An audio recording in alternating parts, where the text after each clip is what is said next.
Well, good evening, good afternoon, I should say, to everyone out there in Demonland. My name is Andy, and joining me tonight is Grapeviney. Good evening, good afternoon, Grapeviney. Yes, good afternoon, Andy, and good afternoon to all the Demonland listeners out there. And I'll just remind everyone that if you would like to call the show, you can give us a call, 039016 3666, or you can Skype us Demonland 31. So if we don't pick it up straight away, just hold on a second. We'll get to you shortly. If I do pick it up but you don't hear us saying hello, you're on the air, just wait quietly, turn down your radio or your device, and we'll get to you shortly. So, without further ado, well, the dream is over. We've suffered our first defeat for the year. How did you feel? We have, but if I'd offered you 2-1 going into round one, most people would have accepted that, probably, wouldn't they? Oh, absolutely. To be 2-1 after three. The issue of regret is that, having seen the way we played against Geelong, we all know that we should have won. So we all see that really we should have been 3-0 rather than the very acceptable 2-1. Yeah, most definitely. I mean, we'll talk about the game more in depth, but yeah, with what you just said now, I would have been wrapped with 2-1, looking at our first three games in particular at the beginning of the year. I wasn't fully confident that we'd beat St Kilda. I knew we'd give them a good contest, but my MFC SS syndrome was kicking in. So to be 2-1, I'm wrapped. But we've got a daunting task. We really blew it, didn't we? We should have won by 6 goals at least. Look, half time. It should have been all over at 3/4 time. Yeah, half time nearly was. At half time, we had 31 inside 50s to 18, and we were really starting to dominate the game. And by 3/4 time, we should have put the game beyond doubt that if even if they did stage a comeback, we could have been further enough in front to still take a win from the game. Well, as many have pointed out online during the week, those 2 goals to the Cats right on 3/4 time were very costly, weren't they? Yeah, and that was a bit of, I don't know if that was a bit of the old Melbourne creeping in, or the fact that Maxi had been injured and Watsy was sort of spent at the end of the quarter. When did Maxi get injured? It was during the second quarter? During the second quarter. Yeah, so I think maybe, we just let our heads drop for those couple of minutes, and it cost us the game. And look, there was some terrible turnovers, and of course, all those points is just bad skills. Those turnovers sort of happened at crucial moments, didn't they? I think Jaden Hunt kicked long into a vacant forward line late in the third. There was Neil Bullen, of course, going backwards early in the last, and that's frustrating, isn't it? Especially when these guys actually had really good games, and yet they were the ones who made those frustrating mistakes sometimes at crucial moments. Yeah. And Dean Kent's another one. He had a really great game on the weekend, found a lot of the footy, was in all the right spots, but just some of his disposal and obviously those missed shots on goal, they were costly, really, in the end. Yeah, the Neil, all those guys, Neil Bullen, Kent, and Hunt, in particular, Neil Bullen and Hunt played their best games for the season, maybe their best games to date. I think Neil Bullen against Geelong, when we won a couple of years ago, kicked a couple of goals, but they really had good games. But that Neil Bullen kick backwards, not only was it the wrong decision to kick directly back into goal, but it was a terrible kick as well. Yeah. I mean, it's just a total, brain fart, really, wasn't it? Poorly conceived and poorly executed. But it's really unusual to have the yips all day, isn't it? It's, you get it for a quarter or 2 quarters, but usually there comes a point where someone kicks a goal and then the drought breaks and you're able to kick, you're able to kick a few goals. But we just seem to miss all day, right through the game. And equally, on the other hand, it's very unusual to be so accurate all day. Yeah, well, again, you can have long periods where you might just get a run of goals, but I mean, Geelong were kicking them from anywhere and everywhere. And they were kicking from everywhere, but they were also getting the ball sometimes right in the square. They would take that mark 10, 15 metres out to the point where they couldn't miss it. And we just sort of let it in a bit too easily, and they scored. Their efficiency in front of goal in getting it inside 50 and scoring was, it was one of those days. Yeah, look, it's hard, it's hard to be critical because we've, over the past couple of years, been pretty accurate ourselves. I think as we spoke about last week, and as you just mentioned, then getting the ball in a good spot where, you've got an 80% chance of scoring a goal as opposed to a 30% chance on the boundary. But a lot of our missed shots the other day were they might have been a little bit further out, but we were dead in front a lot, weren't we? And just sprayed them. Yeah. And everyone did it. A lot all of them were guilty. Yeah, a lot of our misses weren't because they were impossible kicks at all. They were straight in front, on the run, set shots, you name it. They were really bad misses from guys that should be slotting them through from those things. And when you kick goals when you kick those easy goals, it just, lifts everything about your game lifts. And, when you miss them, it just, everything drops, and it did. So it was that double dose, wasn't it? We were terrible all day, and they were just freakishly accurate all day. So yeah. And combination killed us. Yeah, I do take heart in the fact that we were able to take it up to a team that is, they're still a top 4 material, Geelong. You can't, they're going to be up there. I don't know whether they're good enough to win a premiership, given the right set of circumstances they can, but they're a very good team, and we took it right up to them and probably should have won. Yep. Now, George on the ad has just asked, is it such a concern that this side beat us by 111 points just 4 matches ago? Yeah, well, we look like we've come a long way since then, don't we? I think that was an aberration, that last game of last year, wasn't it? It was a bad way for Roosie to go out, considering how much had been gained. But that was really just a one-off. Do you think we would have lost by that much had we still been in contention to make the finals at that stage? If we'd beaten Carlton the week before. Mm-hmm. If we'd beaten Carlton the week before. Yes, correct.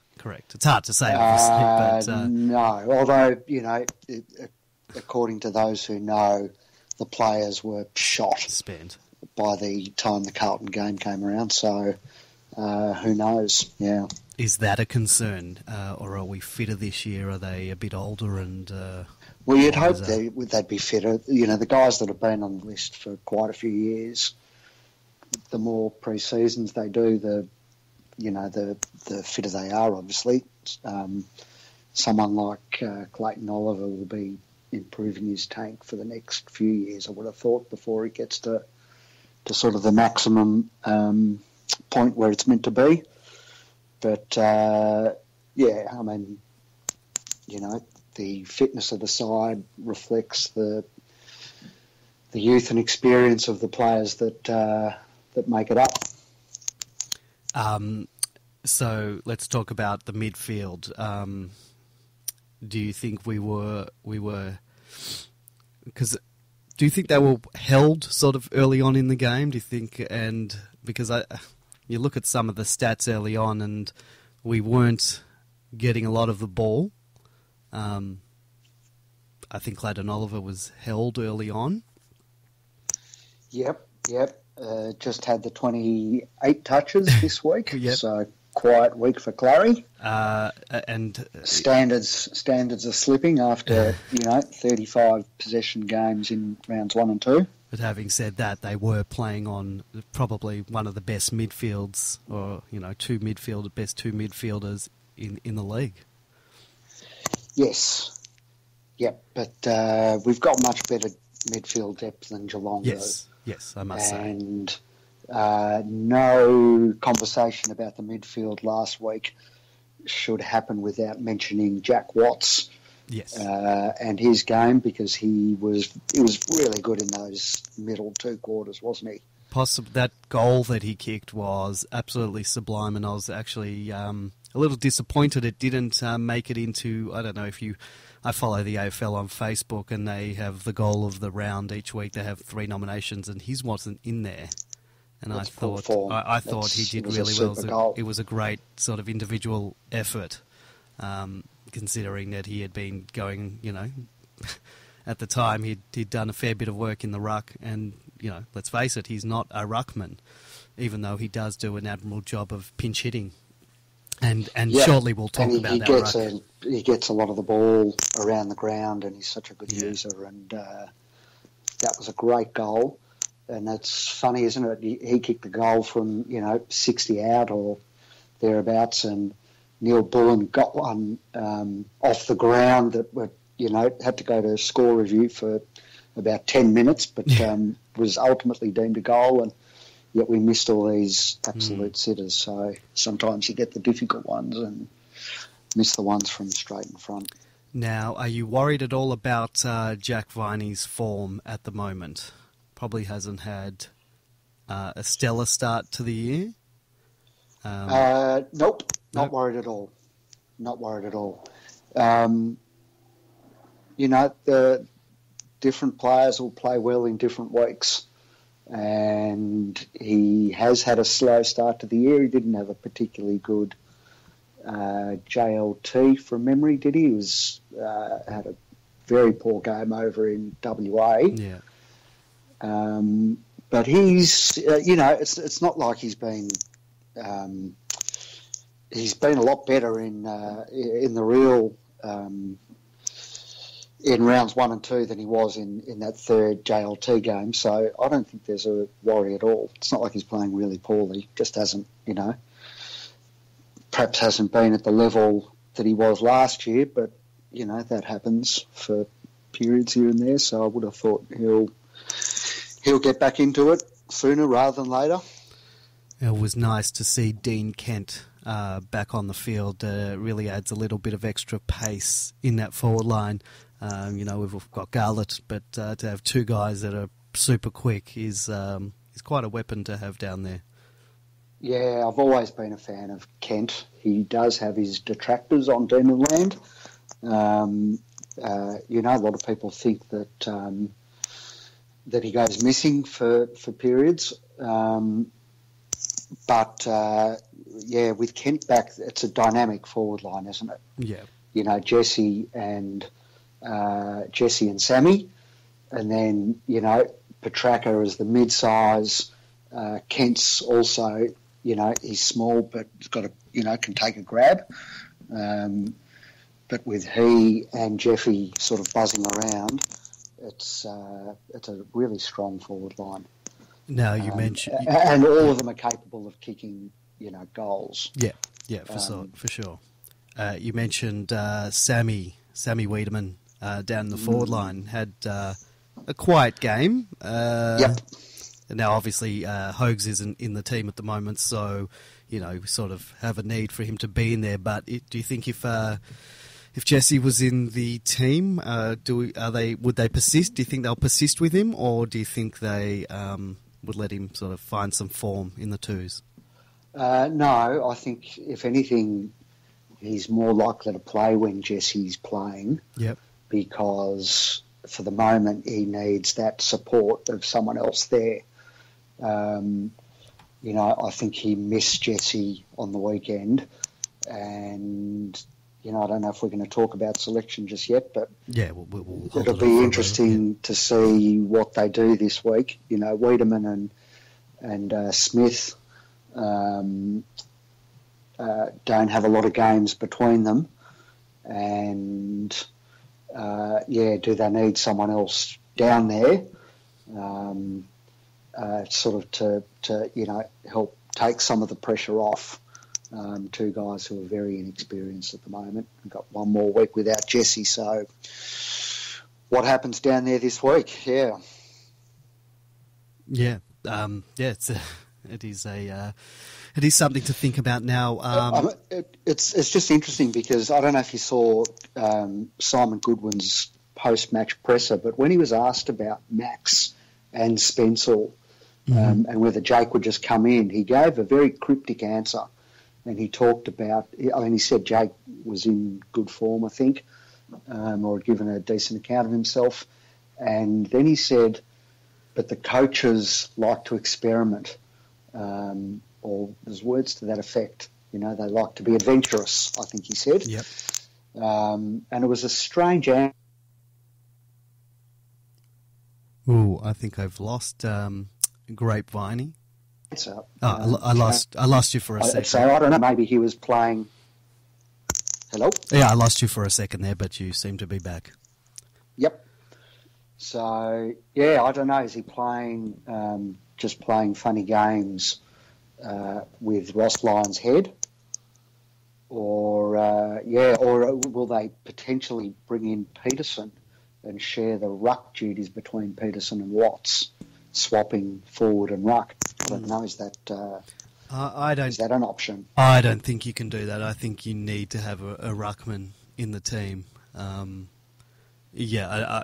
Look, I'm not a coach, but I would like to see someone who plays ruck be in the team. Jack did a great job, but in the end, he isn't. He's not a ruckman, and I think his value to the team is better in the forward line. If he needs to pinch hit in the ruck, then put him down back. But I can't see him playing sort of full-time ruck, even if he's sharing the duties with another big body. So Peterson won't be back in from you? No? I would like Peterson in the team, but it seems like they're persisting with Wiedemann. It seems like... Who would you bring Peterson in for then? Well, what's his name? Tim Smith got in... For Tim Smith, yeah. Well, no, I wouldn't say swap them, but they put Tim Smith in the team ahead of Peterson. So you would think Peterson's there at the moment... to make up numbers if people get injured. And me having said that, I rate him. I rate Peterson. I really like him, but it seems like from the coach, Peterson's not the next player in. No, and look, and Goodwin made the point last week, and it's valid, that we had, and you said it before, we had so many scoring opportunities, so the forward line functioned well. Yes. Last week, we kicked 13-19. If we'd kicked 19-13, that's a high winning score. Yeah. Maybe they don't need to change the forward mix. Trust it to be accurate this week and generate the same number of, or a similar number of scoring opportunities. It's also interesting to note that when Maxi went off, Jack Watts played in the ruck, and Tim Smith was the pinch hitter when Jack needed a rest. So I think they've got Tim Smith he's the next ruck up. Ahead of Peterson at the moment. Ahead of Peterson. So, we'll see what the selection is this week. But when we talk about Tim Smith, what did you think of his game? He had a couple of cameo appearances, but some of the things he did I really enjoyed. I liked what I saw. Yeah, that was about it. Yeah. It was... there have been better debuts and there have been a lot worse debuts, so he'd be happy, I would have thought. He didn't have a huge game, but not everyone can have an absolute ball terror on debut, so he did all right. Yeah. I'm just trying to have a think through of other players we need to highlight, or do we start talking about Maxi Gawn? Well, are there going to be any other changes, do you think? Right. Does Angus Brayshaw come back this week, or does Thomas Bug get a look in? and does Hannon stay? Well, I suppose they're all valid questions, and I think it comes down to our depth is pretty good when it comes to positions around the field, particularly forward line, half back line. We've sort of got a lot of guys that can come in, guys that are coming back from injury. There's lots of positions, lots of people who can sort of fill those positions, because Hannon sort of just played bit parts. Did he kicked a goal, I think, on the weekend, did he? Or did he miss a few? I can't remember now. But sort of didn't set the house on fire like he did the first game. But no.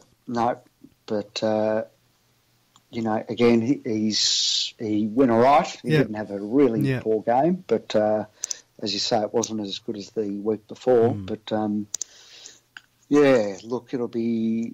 I don't know. I'm a fan of Bug. Yeah, I liked him, and I think he adds. I think he adds a bit of toughness to the team as well, a bit of mongrel. And I think he's a hard worker. Yeah.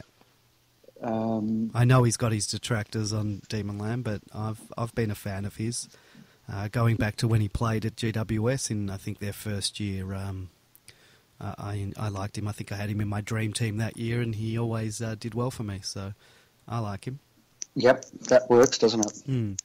So, look, if there are any listeners out there that want to call in on selection issues... Yes, 03. We're on. Yep, 03 9016 3666. Don't be shy. Give us a call, or you can Skype on Demonland 31. Just search for Demonland 31. You'll see us. I don't think you need to friend request. You can just press the telephone icon, and that will call straight through to us. Give us your selection thoughts.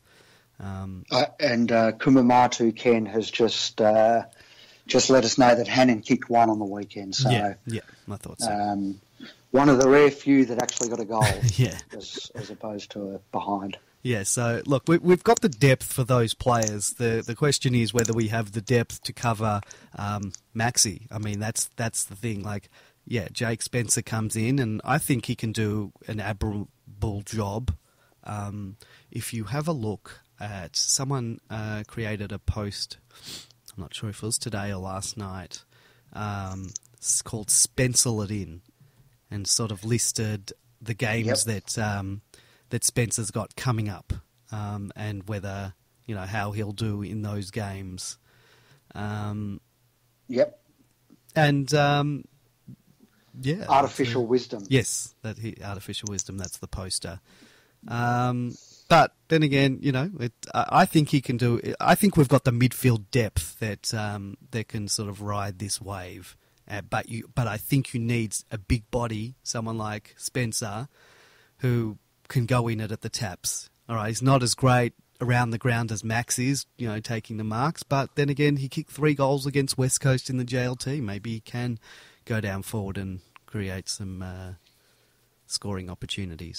Yeah, well, this list, as you mentioned, is actually a really good analysis of what's coming up for Jake. And we know that he's up to the task. We've seen him, he's more than capable. And as Artificial Wisdom concludes, it's not by any means looking like a disaster. That's the next 12 weeks what's ahead for Jake Spencer. You say 12, but in Misson's report, yes, it could injury be more, report, I think. Is that right? He's thrown out a 12 to 14 weeks in there, just quietly snuck in the 14. I mean, I was devastated when I thought it was just a 4-week injury, and to find out it's 12 weeks is it's devastating. But perhaps it's not as devastating as first thought. As long as we can be competitive in the ruck, and maybe our midfield has to sort of adjust the way they play. Yeah, look, there was another article on the Roar, I think, and that just had numerous examples of teams succeeding with their first ruck out. You look at Nick Natanui and Sandilands, and look, I don't have it in front of me now, those examples, but teams get by without their ruck. Yeah. In spite of the fact that we need to acknowledge that Max is a key part of the engine room. So, it's going to be an interesting few months ahead, and a really good opportunity for Jake to show his wares without that pressure of, Max is, coming back the next week, so, or 2 weeks away. So he's got a bit of time to really string some form together, hopefully. Well, he's certainly been given his chance. This is, some ruckmen don't get these chances. They have to go to other clubs to get this opportunity, and unfortunately, it's under unfortunate circumstances. But this is Jake's time to shine. He's, it's his time to stamp his authority on the game and his position in the team. And he's certainly waited a long time for it. So, I wish him the best of luck. He's been a pretty loyal clubman, hasn't he, over the years? Like, he's been around for 7 or 8 years now, I think. Yeah, he has. So, And only played, 30? Is it 30 games? Is that right? I think so. I think that's about it. Best of luck, Jake. Now, do we have? I don't want to put any mozzies on him, but do we have any? If Jake goes down with an injury, what's our next backup? Do we go back to Jack Watts, or do we have someone in the reserves? One of the Kings. Well, the only King that's left. Are they injured? Not injured? Yeah. I'm not sure. I did see something online about it. Because our injury list is growing and growing. It's Mitch that's still on the list, isn't it? Rather than there's Max King. Rather than Mitch Max. King. Yeah. I don't know. 1 week away, apparently. He's 1 week away, according to the latest injury list. Okay, so we can go through the injury list because it is growing. We've got Garland obviously out with the knee. We've got Maxi. Someone wrote as a knee, but it's not. It's a hamstring. Jesse's still out for a week suspension. Jordan Lewis has still got 2 weeks. Liam Hewlett, still a week away. Mitch King, a week away. Pat McKenna's, we talked about last week, he has a 6 to 8 week injury. No, there's a new one on there. Yes, well, I'm getting to that. So we've got an old one who's come back with a fresh injury. So Joel Smith is still injured for another, as long as Maxi's out, and Vanderberg 6 to 8 weeks, still 6 to 8 weeks. And now another injury to add to the list. We've got Josh Wagner, Demonland's sponsor, another sponsored player of ours. Josh Wagner has had a thumb injury. Because what did he have before? It was the shoulder, wasn't it? No. He had a leg. Didn't he have his tibula or fibula something? That's right. Dislocated or something. Yep. So this is just, I wonder how he did it. Totally unrelated. Could have been a training injury. I hope it wasn't playing frisbee with his dog or playing basketball with his mates. I don't think it was or that. Or punching on at a nightclub. Yeah. Or dancing at a music festival. Yeah, well, we'll talk about the music festival in a minute. But yeah, Josh Wagner. I think I'm cursed with my sponsored players because, as you know, my family sponsors Maxi Gorn. He had a tough run for a long time, didn't he? Yes, and we were sat by his side, during that time. We never gave up on him and took him to All Australian, and I'll take, some of the credit for that. Then we've got Josh Wagner. He's gone down. And that's part of Demonland sponsorship, and we also sponsor Jaden Hunt. But with a mate of mine, he wanted to sponsor a player and wanted me to join him. So I said yes. It's just another, it's fundraising for the club. And we took out Joel Smith, and then Nick Rewalt took him out. So I don't have a good track record with sponsored players. So Jaden Hunt, watch your back, son. Yes, yeah, exactly. On the verge of greatness. He played. We talked about him earlier, but he had a really, really great game. Possibly his best since he's been at the club. And I've been a fan of him the whole time. I think he was just, he's always showed glimpses, but he really gave 4 quarters. as I think I mentioned, he's an unusual cat, Jaden Hunt, and he went and saw the new Batman movie this week, the Batman Lego movie, Yes. and he actually dressed up as Batman. He's a character, isn't he? So it's worth following him on social media because he's an absolute cracker, this kid. He is. He is quite funny. Very funny guy. Yeah. And he's a good footballer. He really is. I went to the footy with my brother-in-law, and it was the first time he'd seen a lot of the, because Melbourne don't get a lot of airtime. So unless you're a diehard Melbourne fan, you don't really, opposition supporters don't really get to see our team. And he was very impressed. This is coming from a Geelong supporter who's seen, some good footballers in the last 10 years, and he was very impressed with some of our younger brigades. So yeah, there you go. Yep, the secret's out on that, really, isn't it? Everyone knows we've got a good list now. Yeah. And they know and he knew that they were lucky to get that win. So anyway, we move on. Before we go on to any selection things or the game coming up next week, do we talk about the music festival in Perth on the weekend? Smoko? Smoko Gate. Do we go for Smoko? Smoko Gate, yes. What do you think about that? What's your thoughts on it? It's completely overblown. I think, as Gerard Whateley said on AFL 360 last night, the biggest overreaction he's ever seen in football. And in an industry that's rife with overreactions, that's a big call, and it's probably near the mark, isn't it? Yeah, look, I think it is an overreaction. It's not a good look. I'll say that. And particularly when Vic Health are one of your sponsors, and he's a role model, so it's not good when it's in the paper. No, because you don't want your kids seeing that. No one does. Yeah. Do you? What was the club's?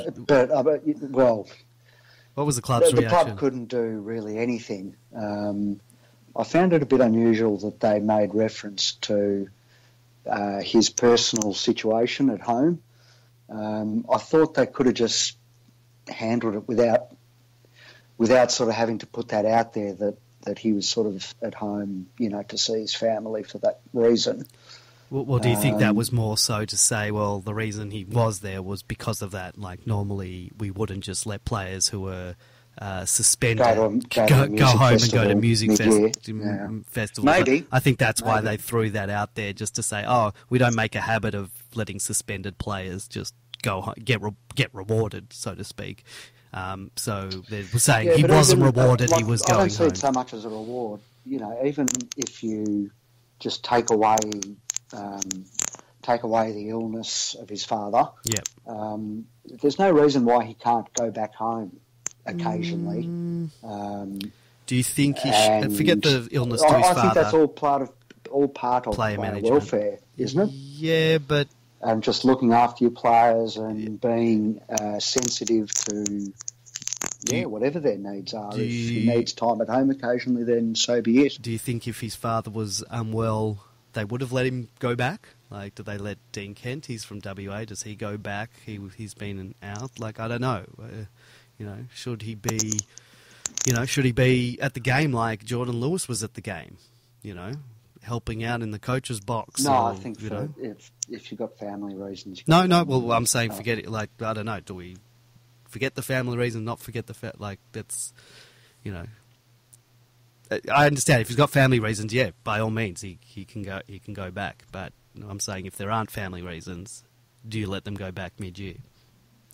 Like if Billy Stretch needed to go back home for a weekend over the bye or whenever it was, as long as it's not interfering with, something big, then I would have thought that the occasional trip home, if the player needs it, as part of them being happy, then why not? Yeah. I mean, you need to be careful with it because they are young kids and you don't want them getting into trouble, but you've got to trust them, don't you? I think even though they are young. Yeah, no, you do have to trust him. Do you think they'll be given what's happened, do you think he'll be going back home this year? Jesse again? Yeah. I don't know what the situation is. I don't know what they would have told him at the time of signing his contract. Yeah. Whether that was sort of part of the discussions. That's true. He wants to go home regularly. But even with this, I just don't see a problem with it. And I just, I don't think I'd see a problem with it anyway, but he came back to pre-season training in super nick. Yep. He had his best pre-season to date. It was almost universal conclusion that he was the best on the track over the pre-season. It was rare for him not to be named in the training reports. And so he started the year really well. He had a great pre-season, a great JLT series, and has carried that form over. Played well against the Saints. Missed a few marks that he would have taken against St Kilda. Some sort of sitters really, but still had a really good game. And was very influential, and as we discussed, going through the middle. So I think he's been in great nick, and the formula's working. So that's not to say he should continue smoking, but he looked like a happy camper when he came back this year, didn't he? Yeah. As opposed to last year, where he had that sort of indifferent end to the season and didn't look all that happy. If you looked at him in pre-season, he just looked really relaxed and seemed to be enjoying training. So that's the best sign from Jesse, I think. Yeah. All right. Well, moving along from that, let's hope he comes back from this break against Richmond and kick some goals, crack some heads, but not in the way that he cracked heads to.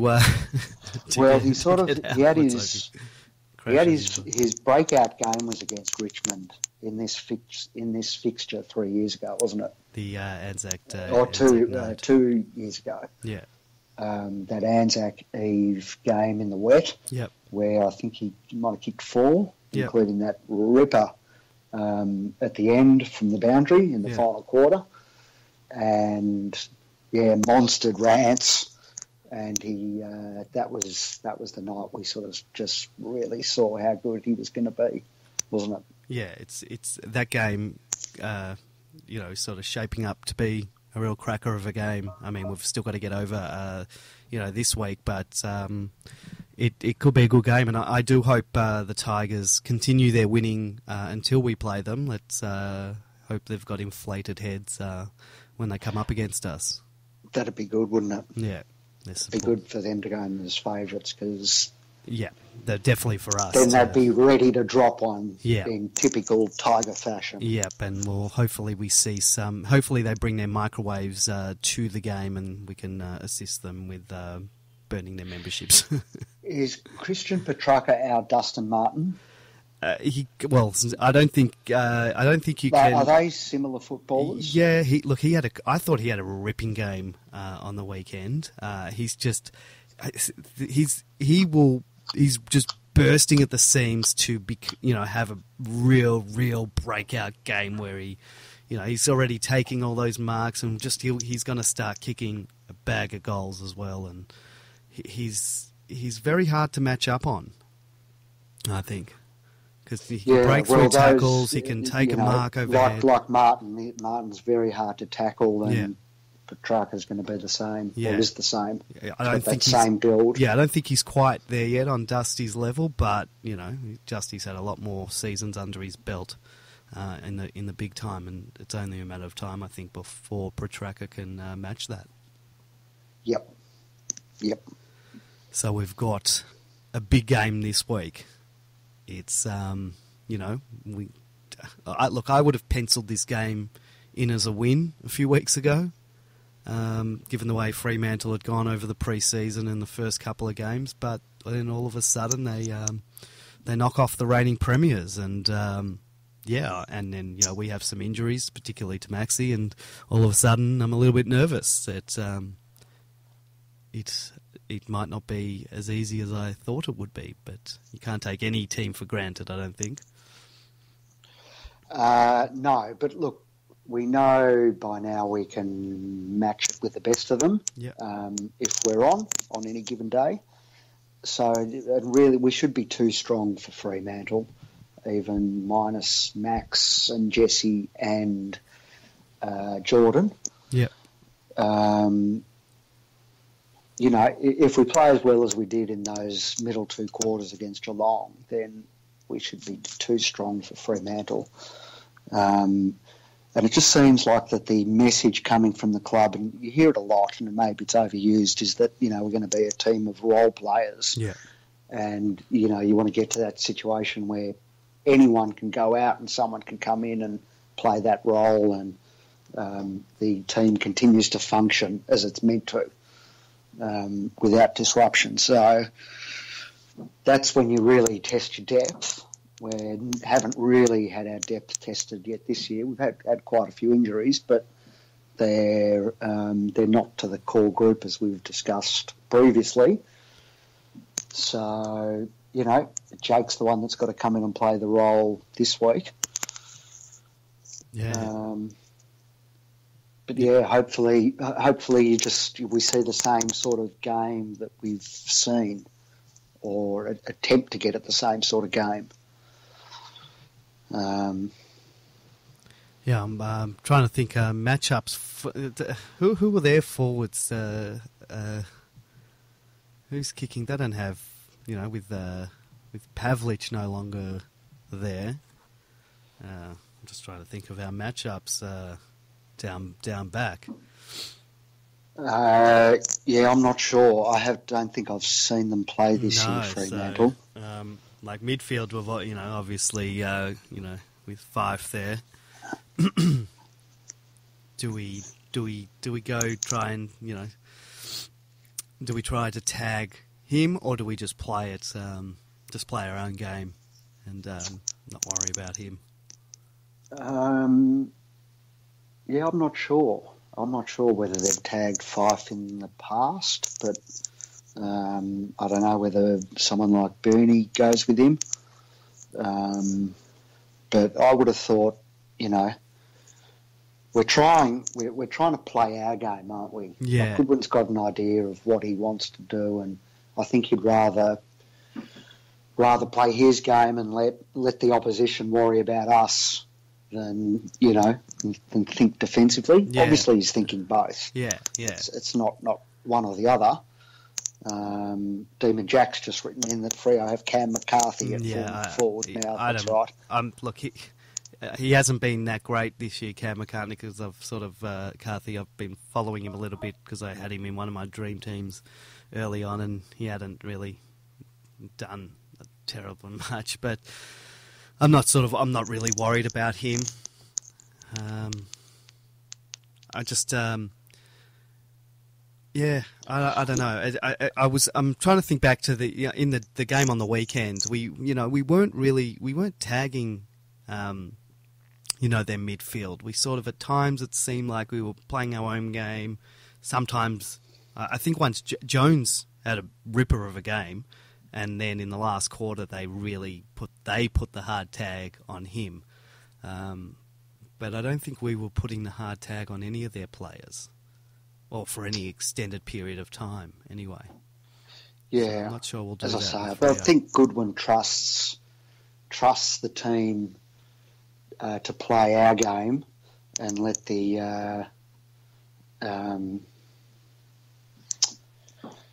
other mob worry about us. Yeah, agreed. So. Anything else for this game? Is there a question mark over Bernie? I know he had something with his toe. He had some minor surgery with the toenail. Is that likely to keep him out for a week? Like, I imagine if it's his kicking foot, that's I don't know. A tickle to kick I a think ball. I read online that toe surgery might be might be a bit extravagant for what's done. I think the procedure is something that a GP does. So I don't think it's such a big deal. And I think someone wrote in on the board from personal experience that once the swelling goes down and the nail's off, everything's sort of fine. So I would have thought Vince will be fine. So we don't have, with all these injuries, no players suffering gout, no. Yeah, well, seem to got every injury under the sun at the moment.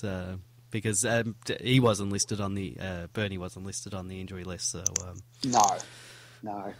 I think removed toenail. Play on, son. Yeah, play on. Yeah, he seems like the type of guy that will play on as well. So if anyone does want to give a call into the show, 90163666, or you can Skype us Demonland31. We're here, ready to take your calls. Let us know. I think maybe people have gone shy. Uncle Bitters hasn't called in today, and I wonder whether just Bitters called last week and Specials call with Squirrel has just frightened off some of our other callers. But ring in and let us know your thoughts. We'd love to hear from you. Yeah, look, it's also we're going the earlier time this week. We're in drive time rather than our late night slot. So that might have put a few people off. A couple of people having tea or get on their way home from work. Yep. Yeah. So the reason I've had quite a busy week this week, so this was the only time we could do it. We will be back to our regular scheduled programming next week. Hopefully with a special guest that we can reveal probably later during the week. Look, the guest has agreed to come on. We're just finalising the when and where of it at the moment, so we won't announce it until it's absolutely locked in, but a very interesting guest, someone that would be great to have on the show. And, it would be of interest to our audience, I think. And if anyone has any suggestions for guests for our show, and if you, in turn, have an in with anyone and can get them on the show. Kumamoto Ken has asked, is it Sati?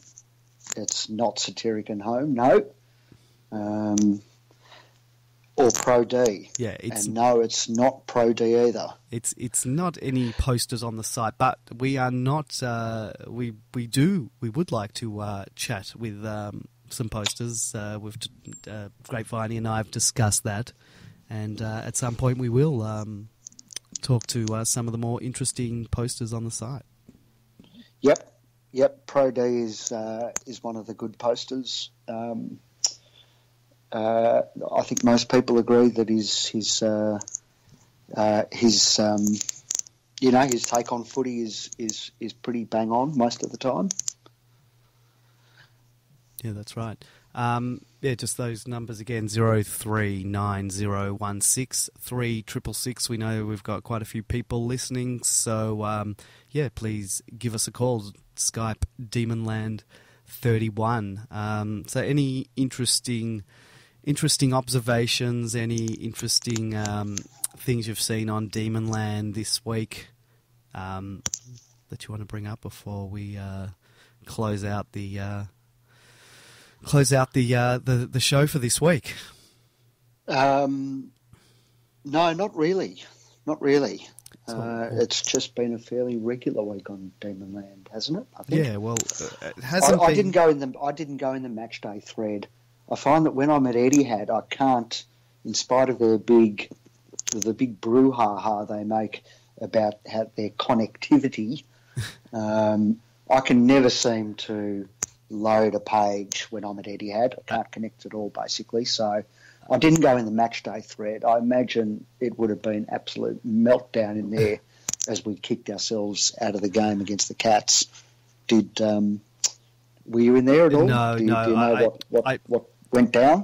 When I'm at the game, I really don't sort of follow the match day That's right. thread, and I did go this week with two of my three kids and my wife. So, I didn't really want to have my face buried in the phone. Hands full. I did have my hands full. But I find at Etihad, and sometimes at the G as well, you're no chance being on 4G to get a web page up at all. Etihad, I'm not so sure at the G. I think they've got the same at the G. You can connect to their wireless thing. No, I mean, I don't want to connect to theirs because then you hand over your details. But and that's you get spammed, no. probably, but You can sign up as Joe Blow at joeblow@joeblow.com. You don't need to give your credentials. So I would suggest that next time you go there, just put in whatever, right. and let Joe Blow at joeblow.com get all the spam. If there is a Joe Blow at joeblow.com.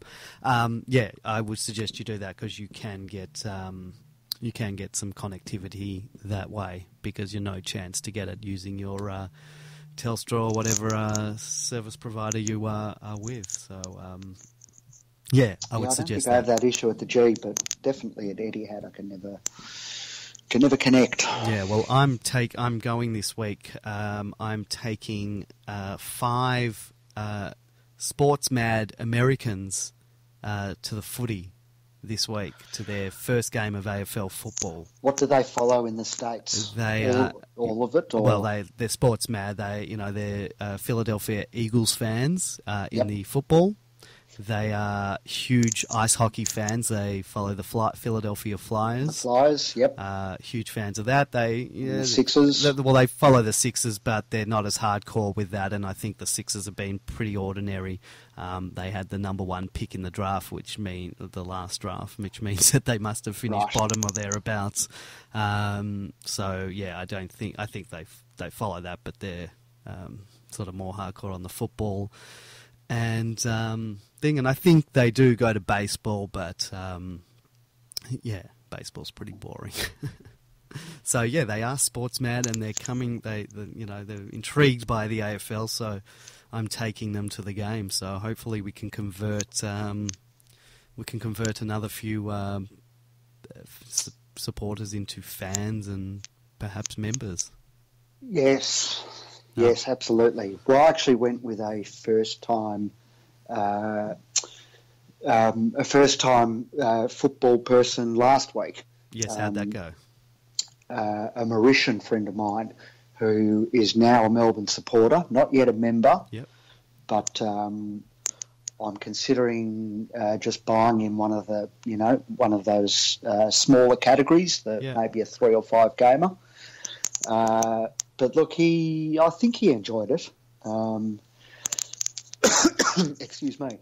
He certainly understood that we kicked ourselves out of the game. Yeah. Oh, look, my wife, who virtually knows nothing out of the football, she was the one that told me that we'd kicked ourselves with the game, and I reminded her that she didn't need to tell me that because I'm well aware. Yes. Yeah. Yep. So, absolutely. And what did your friend? Did they ever seen AFL football before? Yeah, no, he'd watched. I think he watches a fair bit. He's a big soccer fan actually. Yeah. So he watches a lot of that football. But I think he's watched a fair bit of AFL because he seemed to have a basic understanding of the rules. Yeah. It wasn't. As I say, he had a basic understanding of the rules, so he was sort of able to follow the game. Look, I think he's, I think he'll be a proper convert soon enough. Excellent. We need as many as we can. Have we cracked the 40,000 mark? I haven't seen anything from the club yet. I think we're in the 38s still. I know we were approaching it. I'm just going over to melbournefc.com.au, having a look. Yeah, still 38,912. We're going to Yeah, I don't know. Will we make the 88? Yes. It can be done, but we probably want to get another couple of wins in the next few weeks Well, hopefully they'll get a few on the weekend. Although, yeah, I mean, it's a home game at the G. If the weather's meant to be good, then, people will come out. I think there's meant to be some sunshine, so, what do you think the crowd will be like at that game? Do we crack the 20,000 mark? I'd be happy with 30. You think we'll get 30 to that? We tend to go close to 30 when it's our home games against the the lesser, either the smaller sides like North or St Kilda or the interstate teams. 30's a decent mark. Yeah. And we had a good start to the year, so why not? I would have liked to have taken these Americans to a game against Collingwood or something where we have sort of 50, 60,000. That's what you want to take someone to. I was actually a bit disappointed with the crowd against Geelong. Well, that's their fault. Yeah. That's bad luck for them, isn't it? Yeah, it is. But you mean you're disappointed in the Melbourne? In the Melbourne crowd. I mean, Melbourne the crowd crowd, numbers in total, but where were the Melbourne supporters? I found when Geelong started kicking those goals at the end. A lot of them went to the St Kilda game. I thought the St Kilda game we had a huge for Etihad anyway. It just didn't seem as loud for Melbourne. Obviously, Geelong had more supporters there, but it's sort of deafening when they were sort of kicking away from us. There was one time we kicked a goal, and there was barely sound. Right. I think it was one of those where we'd taken the mark and the crowd had sort of cheered for that, and then we kicked the goal and there wasn't much of a cheer for it. Right. Anyway. What about... now, what's happening with the back of the jumper and the lack of a sponsor? Yeah, I don't know what's happening there. Look, I imagine because we don't get a lot of TV coverage, it's probably hard for them to get a sponsor on the back. And obviously they're just not taking, they're not just going to take anyone. They probably have got a certain amount of money they want, for that back of the jumper sponsor. But we're not really giving value for money for sponsors yet until we start getting some more games on the television, and particularly the big drawing games. And to get there, we're going to have to win more games. The combination of the women's, well, I suppose the women's team is different, isn't it? But we're a lot more present in the media these days. Yeah, well, that's part of it. I think next we're on year, ads and part of promos. Well, and you just see Melbourne brand a lot more frequently than. And we're building towards that. And I think if we have a very decent year this year and we make the finals, then we lift our marketability, our brand, and then bigger sponsors and back of the jumper sponsors will get on board. But you've got to put the runs on the board. You've got to prove these days. You've got to prove it. The bottom line speaks, and obviously, Collingwood's been Thursday night or Friday night every game so far this year, and obviously it's going to be easier for them to sign up sponsors because they can say, hey, look how much coverage we get. We can't do that yet. Yep. Well, surely we're getting close to that point. Yeah, I think so. In time we will anyway, so, yep. Yeah, I agree. All right. I think we'll end it there. Do you have any... Yep. What's your prediction for this week? Maybe we'll end. We should have a Simon Says segment. Yeah, where we I know Chris Kingy has christened our game plan the Simon Says game plan, but we should have a Simon Says segment where we try to guess either what he said last week or what he's going to say this week. So look, perhaps people can call in next week for Simon Says one to think about. Yeah, we'll have to put something together. Perhaps we do. We have a game. Was it Simon Goodwin or some other Simon in history who said it? Yes, that's I right. have to find a famous Simon. Okay, so look at this! Right on the, we've got a call coming through, so maybe we'll put a pause. Take one final call. Yeah, we'll take one final call. Why not? Let's see who we've got here. Hold on. Hello, you are on the air. Good evening. How are you? Oh, and they hang up. Let's try that again. Should I call them back? Caller, They're gone? Oh, they're gone. I answered the call and it went for about 6 seconds and they hung up. They didn't want to speak. So if you just called then and you want to get on the show before we close it up, give us a call back. I could call you back, but it's probably presumptuous of me to call you back. So if you do want to be on the show, give us a call and we'll get you on. So while we're waiting to see if they'll call back, a prediction. What's your prediction for this week? Melbourne by 45. Ooh, I'll take that, but... 40 plus. 40 plus. Well, Yep. That's nice. Yeah, I'll take that. I'll take that. We've got to try and keep us in that top 8. I don't want to drop out of this top 8 this year. I want to keep in the positive, percentage-wise, and win-loss ratio, and stay Yep. in there. So, we need to win these games. This is a game we wouldn't want to drop. If we're fed income, this is a game we've got to win. Absolutely. It's a must-win. Yeah. It would have been marked down that way at the beginning of the year, and despite their win over the Doggies, that hasn't changed. Yeah. All right. I don't think our caller is going to be calling back.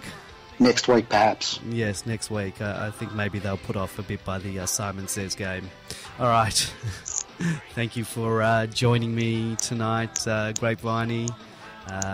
Thank you all for listening. For those of you who joined us in the chat room tonight, thank you very much. We'll be back next week, same time, same channel. Not the same time as this week, but the same regular time. We'll be back probably 8:30 p.m. next week if you're listening to the podcast version of this show. And I think we did very well. I think we had nearly 300 plus downloads during the week of the last show. So, that's pretty good, I think. So let's keep it going. Pass it on to some mates of yours if you're listening to this podcast. And, we're here live every week, and we'll take your calls, and you can join us in the chat. All right. I think we're going to end it there. Go Demons, and Go D's. Go D's. We'll be back next week. I think we need a new theme song if anyone wants to create one for us. I don't mind it. Yeah, I like it too. All right, guys. Good night.